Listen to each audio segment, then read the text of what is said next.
que Jésus lui-même, du Christ qui a prononcé lui-même dans Matthieu 24, verset 6. Vous entendrez parler de guerre et de bruit de guerre. Gardez-vous d'être troublés, car il faut que ces choses arrivent.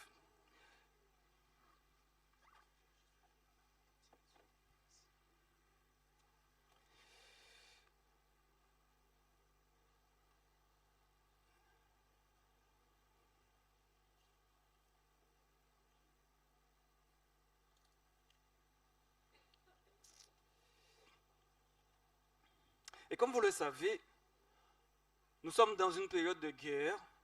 Vous avez entendu la guerre entre l'Ukraine et la Russie. Vous avez entendu également la guerre entre Israël et la Palestine. Et nous entendrons aussi d'autres guerres à venir, n'est-ce pas?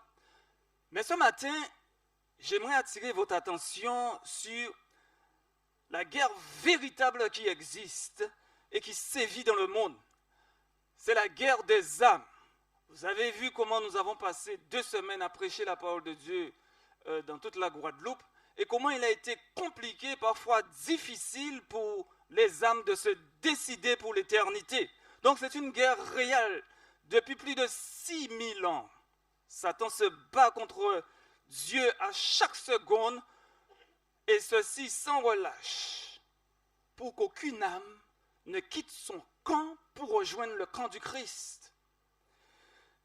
Sachez, frères et sœurs et amis, que le monde visible dans lequel nous nous trouvons est dirigé, influencé d'une manière réelle par le monde invisible.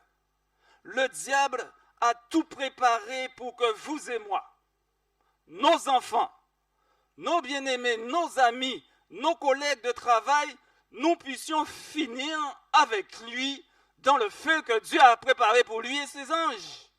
Parlons du diable, bien sûr. La Bible nous dit qu'il est descendu sur la terre, fou de rage. Il est animé d'une colère incroyable, parce qu'il ne veut pas que nous bénéficions de ce qu'il a perdu. Et il sait ce qu'il a perdu. Ils savent ça, et de là, c'est un bon bitin. Par conséquent, il est déterminé à nous conduire dans une ruine éternelle. Chers amis, frères et sœurs, lorsqu'on parle de guerre, on ne gagne pas la guerre, je vais dire en créole, sans bâton.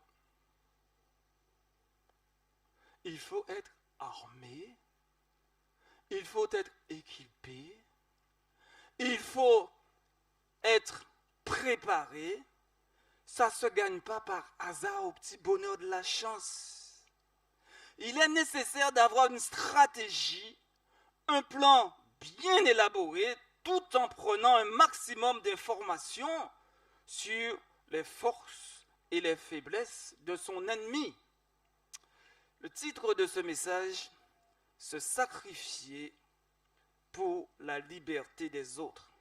Se sacrifier pour la liberté des autres. Rappelez-vous, le mois dernier, au mois de juin en particulier, le 6 juin 44, 6 juin qui est passé, nous rappelle le 6 juin 1944. Il y a de cela plus de 80 ans, d'accord? Des soldats venant des États-Unis, de l'Angleterre, de Canada, ont débarqué sur les côtes normandes pour libérer la France d'un régime cruel, nazi, un régime allemand. Et malgré une minutieuse et pointueuse préparation de plus d'1 an, lorsque les Alliés, le jour J est arrivé pour que les Alliés débarquent sur cette plage d'Omaha, la première plage, avec 30 000 soldats, ces soldats ont été pris sous le feu allemand et ils sont tombés comme des mouches. L'histoire nous rappelle qu'ils ont été 10 000 à être tués. Et aujourd'hui, le peuple français, y compris nous, dans les territoires d'outre-mer et aussi les DOM, et les dom-toms, pardon, nous devons notre liberté à ces jeunes qui bien souvent avaient à peine 20 ans.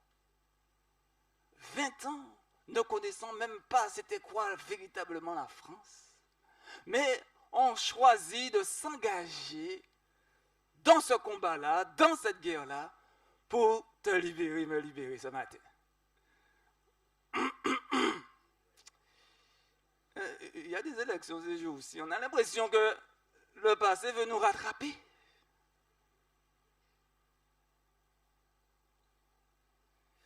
Et que l'homme a cette tendance à oublier le passé. Sous prétexte que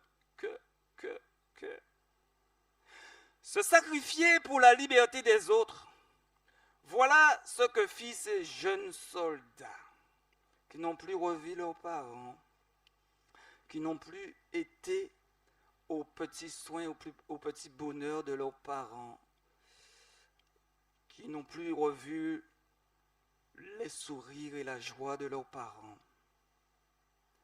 Et il semble que ça valait le coup, n'est-ce pas?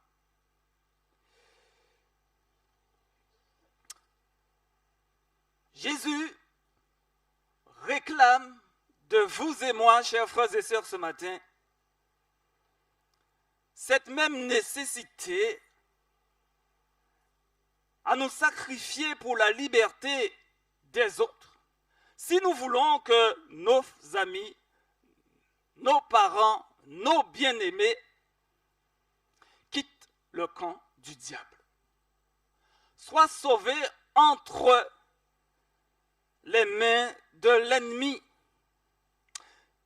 Il ne peut pas y avoir de salut en dehors d'une vie sacrifiée pour les autres.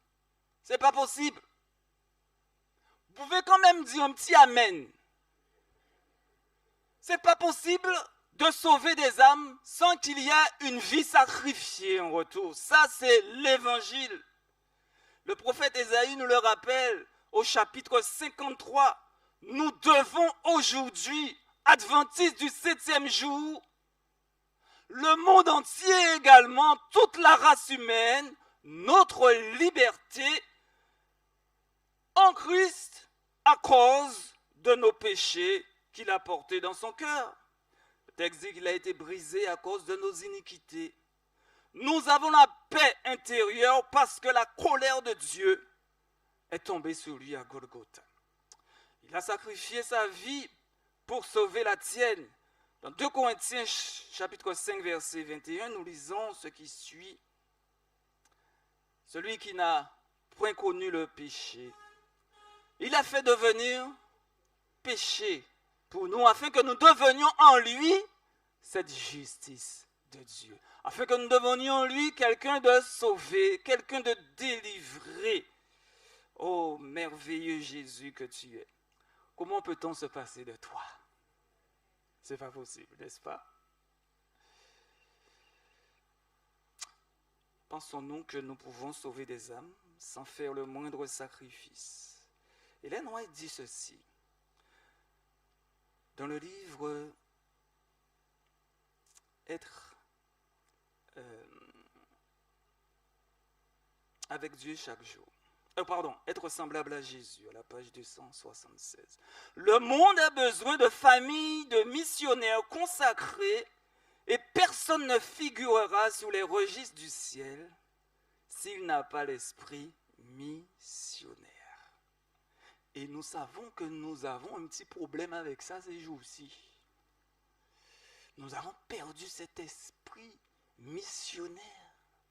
C'est-à-dire que lorsque je vois une âme devant moi, je vois une âme à gagner à Jésus. Amen! Faut dire Amen là même! Nous pas timides ici ce matin-là parce que le Saint-Esprit est là. Nous prenons la parole ce matin par l'autorité que Jésus nous a donnée. Nous pas timides. L'apôtre Paul nous révèle qu'un tel esprit de sacrifice ne peut être obtenu sans une bonne compréhension de la valeur du sacrifice du Christ. Et c'est ce que nous avons lu, notre chère sœur nous a lu dans 2 Corinthiens chapitre 5 verset 14, texte ô combien précieux, combien révélateur, texte combien qui nous interpelle dans 2 Corinthiens chapitre 5 verset 14. Oh pardon, en fait c'est pas le texte que tu as lu. On reviendra sur ton texte, merci. Merci pour la correction. Nous sommes dans 2 Corinthiens 5, 14, où il est dit ceci. Car l'amour du Christ nous presse. Car l'amour du Christ nous presse. Parce que nous estimons que si un seul est mort pour tous, tous donc sont morts. Et qu'il est mort pour tous, afin que ceux qui vivent ne vivent plus pour eux-mêmes, mais pour celui qui est mort et ressuscité pour eux.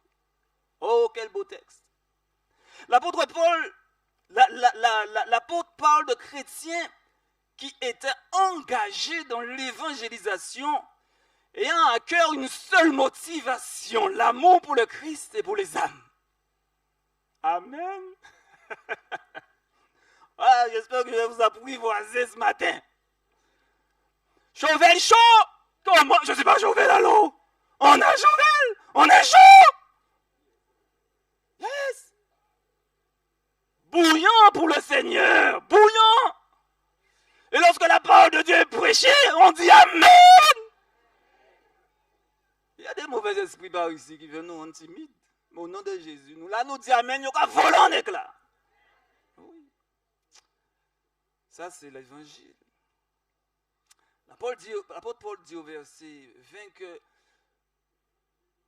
lorsque nous avons cet amour en nous, et cet amour nous presse, alors Dieu a fait de nous, le verset 20, des ambassadeurs du salut du Christ. C'est ce qui est dit. Nous faisons donc les fonctions d'ambassadeurs pour Christ comme si Dieu exhortait. Que veux-tu être dans la vie? Tu veux être qui? Tu veux devenir... Mais pendant l'histoire, justement, la sœur en a parlé un tout petit peu. Que voulons-nous devenir? Que voulons-nous être? Christ dit qu'il a déjà fait de nous des ambassadeurs. Pas n'importe qui. Pas n'importe qui. Même quel que soit le ministre français, même le président de la République, pas arrivé en chivillard, l'homme ambassadeur du Christ.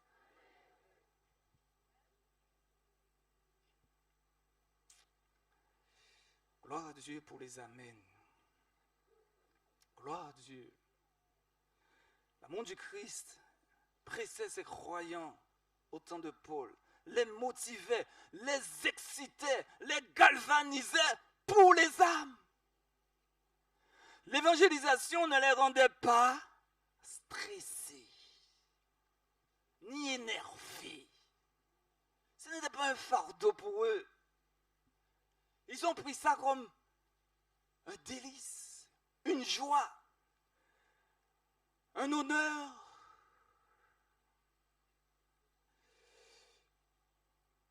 L'une des plus belles causes dans laquelle il faut être engagé. Amen. Ah, il faut le dire. En quoi? Et nous, en quoi sommes-nous engagés? Pour nous, si eux c'était cela, et s'ils nous ont laissé la parole, pour nous aujourd'hui, qu'en est-il de nous? Le texte dit que l'amour du Christ doit nous et pas nous stresser. Qu'est-ce que ça fait adventir stresser? Non! Dès qu'on parle d'évangélisation, tout le monde stressé. Non! Tu m'as donné un micro, hein, je suis désolé. Hein. S'il ne marche pas bien, il ne fonctionne pas bien, bon, je fais avec. Hein. Lorsqu'on parle qu'il faut acheter des tragédies des siècles, tout le monde stressé. Non. Je rappelle que l'année prochaine, ces livres ne seront pas à 3,50 € ni 2,50 €. Donc il faut profiter pendant que c'est à 2,50 € pour en donner au maximum. Frères et sœurs, nous avons 400 000 habitants évangélisés. Vous en avez un certain nombre dans votre territoire. Et faisons-nous sûr que nous passons ce territoire-là à peine fin, merci. Il faut qu'on se rassure de cela. Pourquoi? Parce que les gens naissent et les gens meurent. Et une nouvelle génération arrive. Et cette nouvelle génération a besoin aussi d'entendre. Et donc, faut-nous toujours ce terrain? Toujours ce terrain-là. Toujours ce terrain-là. Comment Jésus s'en est-il pris pour gagner des âmes? Comment est-ce que Jésus, ton sauveur, mon sauveur, s'en est-il pris pour sauver des âmes? Matthieu chapitre 9, verset 35. Passage qu'on connaît bien et qu'il est bon de lire dans ce contexte ce matin. Matthieu chapitre 9, verset 35. Nous lirons à partir du verset...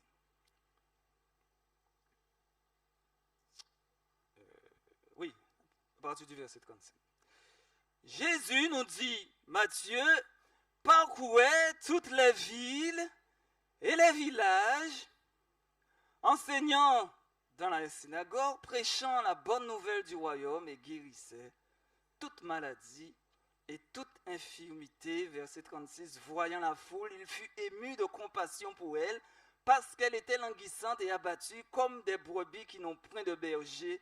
Alors il dit à ses disciples, la moisson est grande, mais il y a peu d'ouvriers.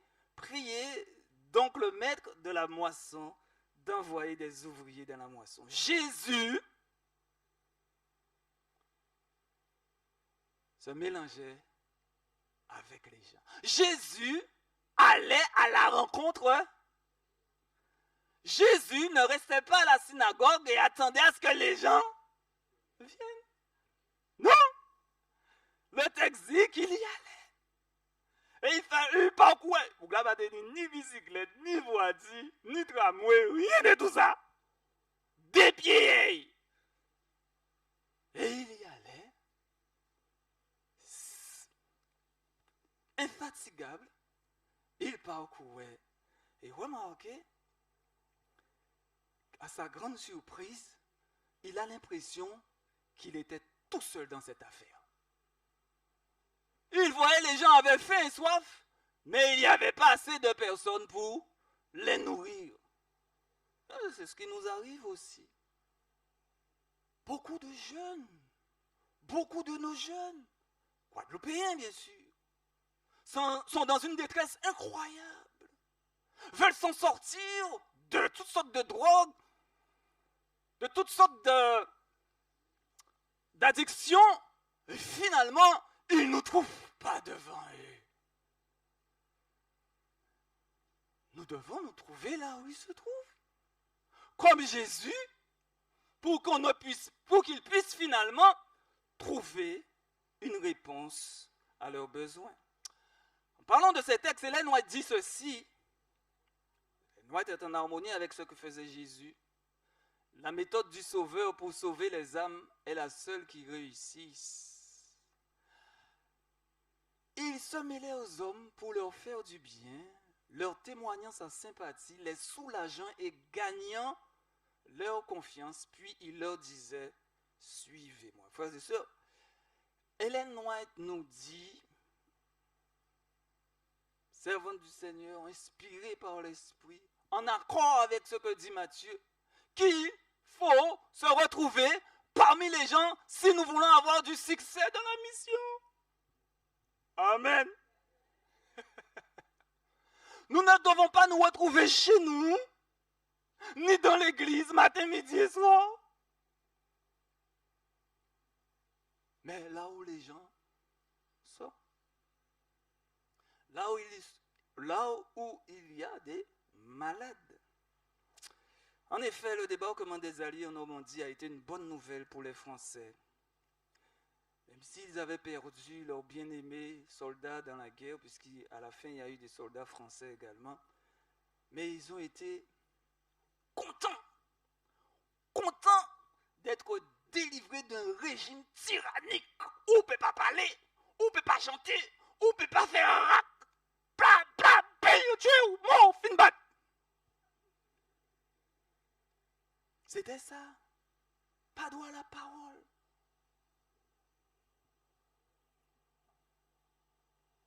Qu'en est-il du débarquement du Christ? Le Christ a débarqué sur la terre il y a 2000 ans. Et son débarquement est encore plus avantageux, et encore une bonne nouvelle plus grande pour nous, pour la race humaine, nous qui avons été et qui sont encore certains d'entre nous, c'est-à-dire la race humaine en général, captifs du diable depuis plus de 6000 ans. La bonne nouvelle du Christ, son débarquement a été une bonne nouvelle plus élevée, plus approfondie, qui a donné et qui donne plus de joie, plus d'admiration, plus de reconnaissance. Amen quand même. Tu es délivré des nazis, mais on peut délivrer du péché, on peut délivrer. C'est le Christ qui va te délivrer de la délivrance véritable. C'est la guerre véritable. Lorsque nos bien-aimés sont enchaînés par toutes sortes de choses, de vices, d'adultère, de fornication, d'alcool, de cigarettes, de mauvais esprits, de la gloutonnerie, du mensonge, du vol, de la débauche, de la convoitise des yeux, de la chair, l'orgueil de la vie. En tant que disciple du Christ dans l'armée, dans son armée, nous avons besoin, comme le Christ, d'être armés également. Et bien armés. Ésaïe 61. Nous en avons parlé un petit peu dans la leçon. D'ailleurs, je remercie ce petit moment que j'ai eu avec vous à l'école du sabbat que j'ai trouvé très enrichissant. Dans Ésaïe 61, versets 1 et 2, lorsque le Christ a débarqué sur la terre, il n'était pas venu faire le beau. Il n'était pas venu faire m'as-tu vu. Le Christ n'était pas venu sur terre pour jouir de la terre. Le Christ n'est pas venu sur terre pour prendre son pied.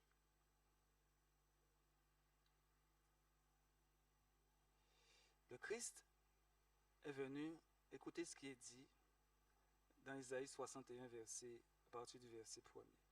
L'Esprit du Seigneur, l'Éternel est sur, car l'Éternel m'a oint pour porter de bonnes nouvelles aux malheureux.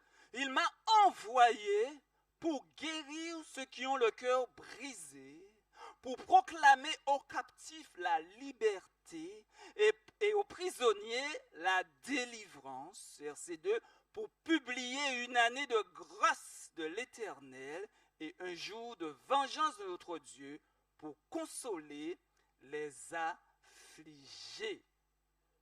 Amen. Il ne peut pas être autrement pour nous qui sommes disciples du Christ. Nous devons être assurés, comme nous en avons parlé un petit peu ce matin, et comme quelqu'un dans l'assemblée l'a aussi souligné, être rassuré que l'Esprit du Seigneur est sur moi. Que lorsque je me réveille le matin, c'est la première chose que je veux recevoir, un bain du Saint-Esprit. Baigne-moi! Baigne-moi!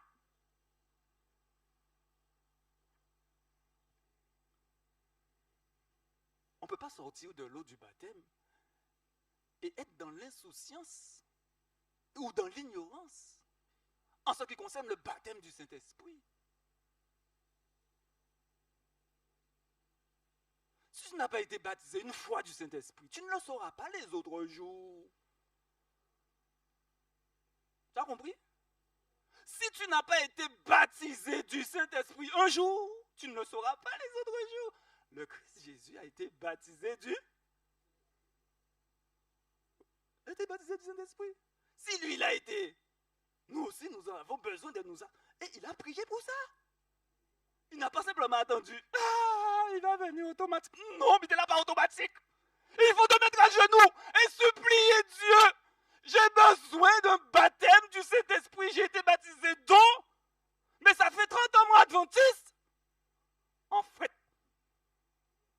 fait, pour le salut des âmes, comment est-ce que tu peux être froid pour gagner des âmes à Jésus? C'est pas possible. Tu peux pas être dans la foi de haut.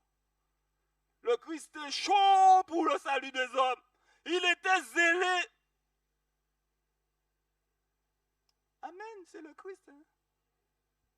Désolé de vous interpeller ainsi, mais il y a cette réalité que si le Christ n'avait pas été armé de ce don précieux, bien, il n'aurait pas pu faire ce qu'il a dû faire.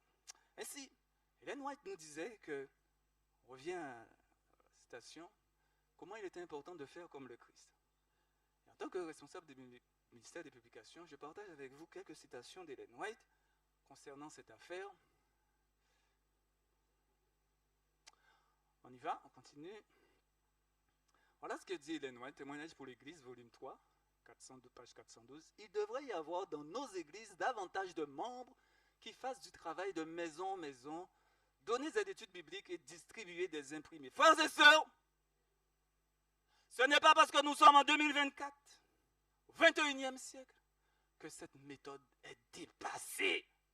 Menti à mentir, excusez-moi de l'expression. Mais c'est vrai, ce n'est pas dépassé. Vous pouvez utiliser toutes les autres méthodes. En tant que pasteur, je ne vous dirai jamais de ne pas utiliser les autres méthodes. Mais je sais qu'il y a une méthode qui réussit. Il y a une méthode que Dieu privilégie et qui donne beaucoup de succès. C'est Allah. Ah, j'ai été colporteur, je suis désolé. Il ne faut pas être colporteur. J'ai été colporteur, donc je sais de quoi je parle. Continue l'autre citation, s'il te plaît. Elle poursuit en service chrétien, page 141. La présentation de la vérité que nous avons, vérité adventiste, de maison en maison, faite avec amour et simplicité, s'harmonise avec les instructions que le Christ donna à ses disciples quand il les envoya en tournée missionnaire pour la première fois. Amen! Plus fort! S'harmonise. Oui, Ellen White est toujours en équilibre avec la parole de Dieu. Je ne sais pas si vous avez remarqué cela. Elle n'est pas en déséquilibre du tout. Toujours l'harmonie. Autre citation. Quand les membres d'église comprendront combien il est important de répandre nos publications, ils consacreront plus de temps à cette tâche. Nos périodiques, nos brochures et nos livres seront placés dans les familles afin d'y faire connaître l'évangile. J'ai fait cette semaine une expérience, j'ai remis, avec la tragédie des siècles. J'ai un problème avec ma voiture. J'ai invité un cousin à moi qui est mécano de venir. Et bien avant qu'il arrive, l'Esprit de Dieu m'avait dit, tiens, pense à lui offrir une tragédie. Ok. Et finalement, je le salue en partant. Je lui dis au revoir. Et puis, l'Esprit de Dieu remet ça dans ma tête. Et n'oublie pas. Et je lui dis, hey, attends. J'ai quelque chose pour toi. Et je lui remets la tragédie des siècles. Et je lui explique comment l'auteur encourage de lire la Bible. C'est important lorsque vous donnez la tragédie des siècles. De montrer des passages où l'auteur dit, faites confiance dans la parole de Dieu. Les gens prennent le livre tout de suite en général. Et je lui explique un petit peu, parlant des prophéties. Et à ma grande nouvelle, c'est mon cousin, hein? À ma grande nouvelle, il me dit, je suis témoin de Jéhovah. Il dit, ah ouais? Oh, je ne savais pas. Oui, je sais. Et il me dit, mais je suis ouvert. Parce que si tu es fermé, il pas t'effraie. Et je lui ai dit, tu as raison. Parce que si tu es fermé, il y a une bonne chose à apprendre, tu peux manquer. Et il était content, il est parti avec son livre. Et il m'a dit, t'inquiète pas, je lirai ce livre. Voilà comment le Seigneur travaille. Nos membres d'église, prenez conscience de l'importance que revêt l'effusion de nos publications, la diffusion, de nos publications, et consacrer plus de temps à ce travail. Placer dans les foyers les journaux, les brochures et livres qui prêcheront l'évangile sous différents aspects. En tant que responsable des publications, parfois mon cœur est blessé. Quand j'arrive dans certaines églises et je vois dans la sacristie que les priorités sont encore là, que les livres missionnaires sont encore là, je me dis combien d'âmes qui peuvent être gagnées dans la sacristie.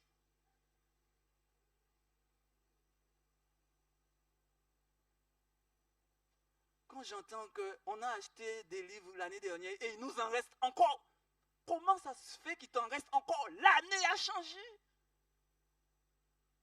Si vous revenez, si vous êtes comptable et vous revenez avec des comptes de l'année dernière, tu n'es pas au nombre de ce qui concerne la comptabilité française. Non, non, non. Chaque année, c'est une nouvelle comptabilité qui commence. Donc, il faut distribuer. Il faut distribuer, distribuer, distribuer, distribuer, distribuer. Toujours distribuer. Encore distribuer jusqu'à ce que Jésus... Frères et sœurs, avant de vous parler de quelque chose, écoutez ça. Écoutez cette citation. Faites une œuvre missionnaire. Multipliez les écoles. Accomplissez toutes sortes de bonnes œuvres. Cependant, tous vos efforts seront inutiles si vous ne vous servez pas de la plus puissante arme de nos jours, les publications, et si vous négligez les possibilités qu'offrent nos journaux, si vous ne travaillez pas à la diffusion universelle de lecture chrétienne. Ça ressemble à qui, cette citation? Cette citation ressemble à qui? À qui? Ellen White. C'est pas Ellen White. On aurait dit, hein? C'est l'Église catholique. Et le pape demande ça aux évêques, de se rassurer de cette affaire. L'Église catholique. Ils ont compris. Et Ellen White, finalement, tiens, mais la suivante, assure effectivement, dans le livre Colporteur évangéliste, page 161, la puissance de notre œuvre dépend dans une grande mesure du département des ministères des publications. Et maintenant, je vous pose maintenant, j'attire votre attention sur un fait réel. Vous comprenez, frères et sœurs, maintenant, pourquoi nous n'avons pas de colporteur aujourd'hui. Vous comprenez maintenant pourquoi nous n'avons pas de librairie. Comprenez ça maintenant? Le diable sait où il faut tirer, où il faut descendre. Comprenez? C'est pourquoi maintenant, ayant ces choses en tête, travaillons pour que nous puissions retrouver cette armée de colporteurs, puisque c'est l'Église organisée, l'Église adventiste organisée, les seules personnes qui se retrouvent dans le champ du dimanche au vendredi et même le samedi lorsqu'ils visitent les malades, ce sont les colporteurs. Amen. C'est eux tous les jours qui sont dans le champ. Même en tant que pasteur, on n'a pas ce temps-là parce qu'il faut visiter le monde. Il faut faire des études bibliques. Mais le colporteur, tous les jours, il marche dans ce champ. C'est pourquoi vous êtes invités, nous sommes invités à prier pour que le Seigneur remette en place ses affaires ici, en Guadeloupe, mais aussi en Martinique, en Guyane. Voilà ce que le Seigneur a en réserve pour nous, nous qui sommes aujourd'hui adventistes attendant le retour du Christ. Frères et sœurs, pour terminer, je vous dirai ceci.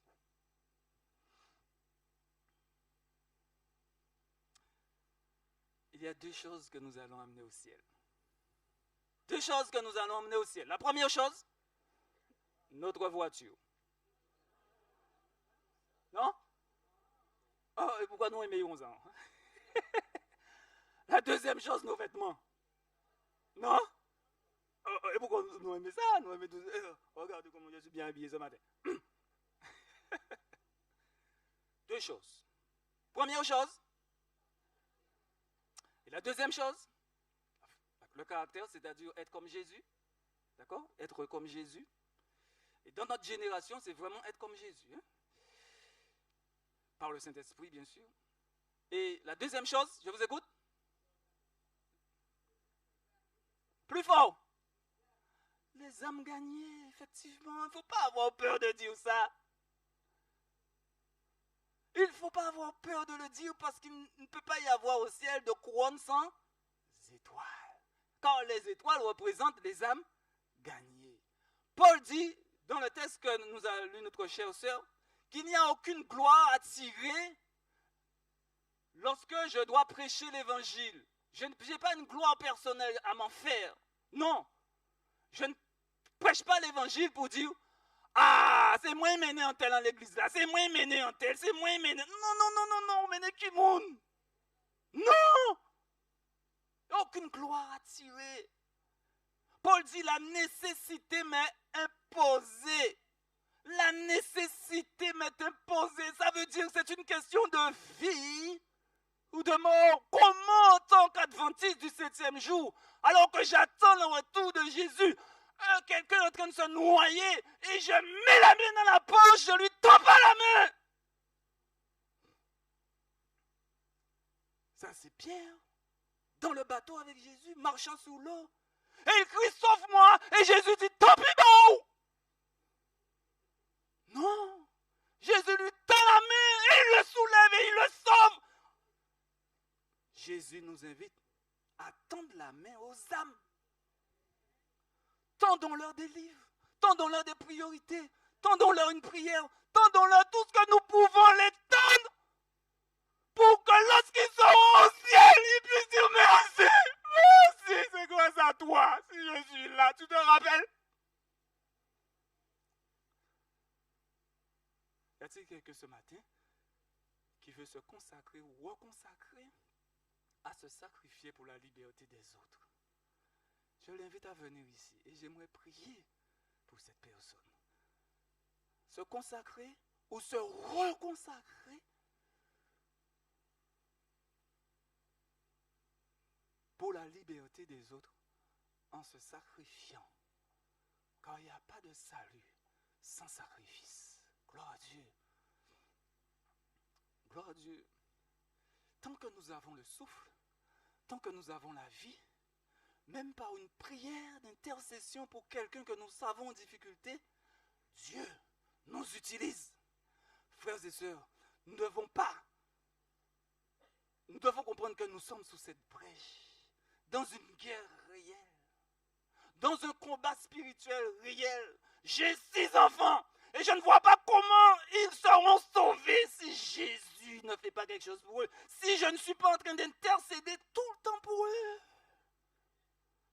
Si Dieu ne fait pas le miracle, et il a besoin de soldats qui prient matin, midi et soir pour gagner des âmes.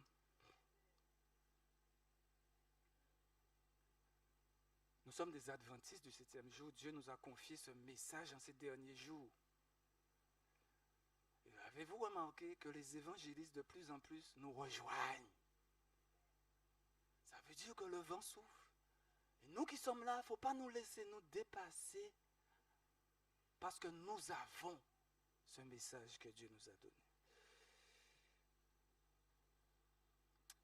Nous prions si vous le voulez bien. Je vais vous inviter à incliner la tête. Notre Dieu, notre Père, je me retrouve sur cette estrade. Je suis plus haut que mes frères physiquement. Je ne suis pas plus important qu'eux, ni au-dessus d'eux. C'est pourquoi, avec humilité de cœur, je te prie pour que tu puisses venir au secours de ton peuple ici à Chauvel, pour que tu puisses, ô Dieu, intervenir d'une manière spéciale et particulière dans la vie de tes enfants qui ont choisi de manifester publiquement leur consécration ou leur reconsécration à ta cause, parce que tu as besoin d'âmes, d'hommes et de femmes consacrés pour cette œuvre exceptionnelle, remarquable, ô combien importante à tes yeux. Ô Dieu, que ton esprit puisse descendre sur eux, scelle leurs décisions, accorde-leur les outils, accorde-leur l'équipement dont ils ont besoin, accorde-leur l'autorité que Jésus lui-même leur a donné, nous a donné pour que, ô Dieu, laïcs, pasteurs, enfants, jeunes, JA, nous soyons dans cette action missionnaire, mais de manière réelle et pratique, pour que des jeunes, pour que des personnes moins jeunes, pour que des personnes seniors puissent entendre l'évangile et se positionner pour ta cause avant qu'il ne soit trop tard. Que l'Éternel tourne sa face sur vous et qu'il vous accorde toutes les bénédictions qui se trouvent en Christ Jésus, maintenant et pour l'éternité. Amen. Amen.